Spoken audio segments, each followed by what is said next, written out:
Arimathea goes to Pilate and asks for Jesus' body. And Pilate hands over Jesus' body to Joseph. And then Joseph and Nicodemus prepare Jesus' body for burial, and they lay him in the tomb. Now the next day, while it was still dark in the morning, Mary goes to the tomb, and the tomb is empty. And she goes to Simon Peter and she says, "The tomb is empty." And Simon Peter and another disciple run to the tomb, and they find that the tomb is empty.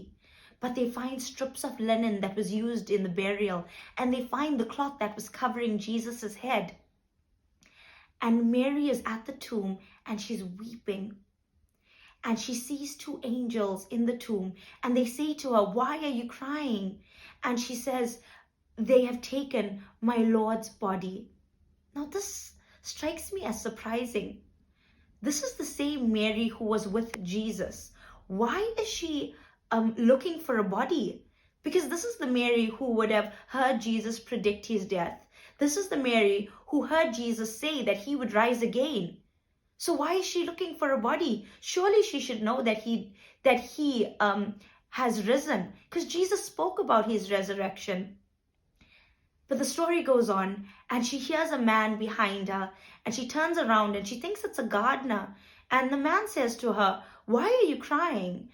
And she says, "Have you taken my Lord's body? Have you moved it?" And the man says, "Mary." And at that moment, she realizes that it's Jesus. I think sometimes we're like this. I think sometimes we too are like Mary. We know the promises that God has given us, but we forget them in times of struggle. And Mary goes to Jesus and she wants to hug him. And Jesus says, "Don't hold me. Rather go to my disciples and tell them that I am ascending to my Father, your Father. I'm ascending to my God, your God."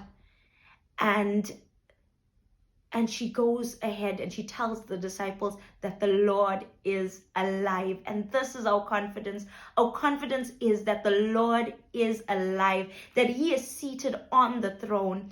And let me tell you a quick story. So I've gone through some really tough challenges. And there was a time where I went to my mother and I said to her, "Why is this happening to me?" And she said, "Has Jesus fallen off his throne?" And I said, "No." And she said, "Exactly. If Jesus is still on his throne, there's still a way." And that's our confidence today. We can stand confident that our Lord is alive, that he's on the throne.